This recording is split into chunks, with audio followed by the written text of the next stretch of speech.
I gotta start off this story, man, with my boy CT. He worked at this call center. And you know how office jobs are, work jobs are. In those type of jobs, you're around people a lot in more of a social environment. You know, you're waiting for the calls to come in. You be sitting back talking with friends. You going to lunch with friends. And it's kind of a social environment. And a lot of times you spending more time there than you are with, you know, your own family or your own boyfriend. We end up getting with this one chick, man. And this one chick was real fine. And I'm going to tell you, if it wasn't for the fact that they was at work, he would have never got her. Right? I think she was totally different than what he usually could get and vice versa. But they got real close. You know, she started to look at him a little different. He kind of grew on her. All right. And she was having some problems in the relationship. And something happened. I think the guy broke up with her. And so she ended up with my boy CT for a minute. Now, what do CT look like? CT is like 5'8", 210 pounds, chubby. The dude that she was with was 6'4", 6'5", muscular. And I used to always look at the pictures of her and this dude on Facebook, and he was talking about how he was messing with her and all that other stuff. I said, hey, man, CT, man, you don't think that it's a little different that this chick is much interested in guys that don't look like you? He's like, nah, man, I got game. I ain't worried about that. Okay. And the chick will always tell CT that she always dated dudes that were around this height, 6'1", 6'2", muscular, all of these things. CT's the first nigga that she really fucked with that was short, at least what she said. Well, when she got with CT, all was well, right? Till one day, CT looked through her phone. Who was she messing with? Another nigga that was like 6'3", 6'4". He heard, he crying, he can't believe it.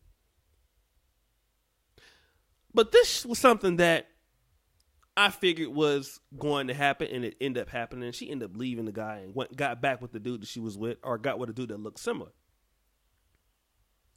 And we've been talking about here in the manosphere the body count debate.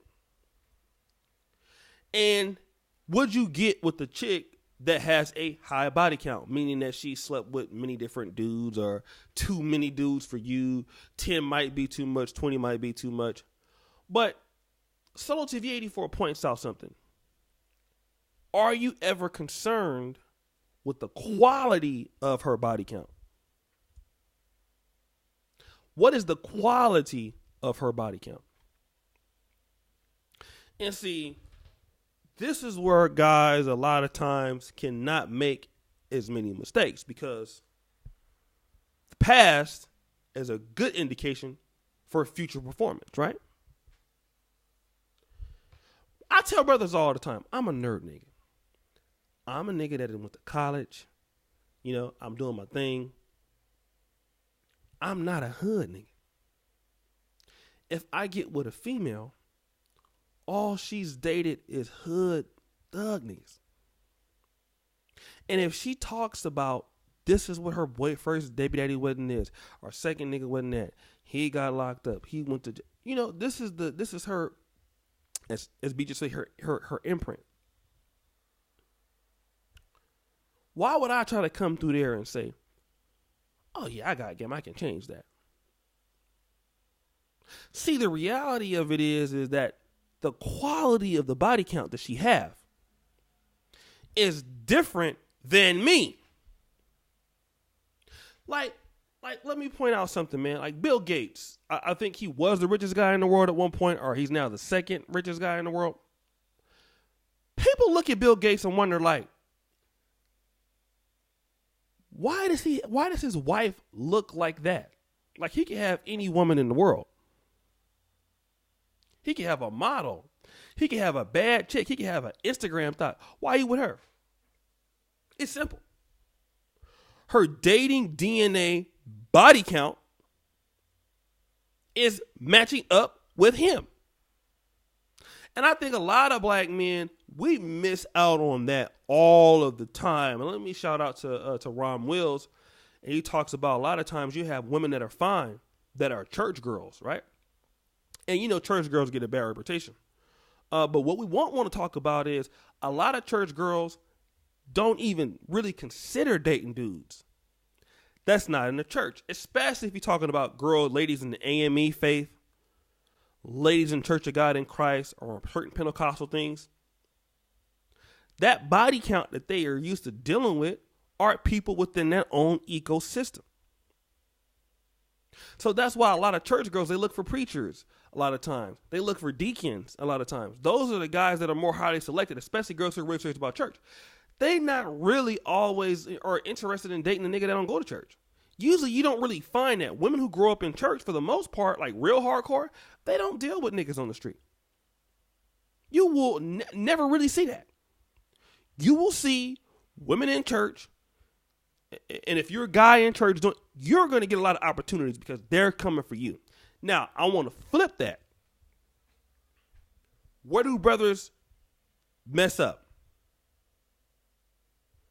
Instead of wondering about how many dudes she slept with, I know that's a problem, right? What type of dudes do she like that she's messed with?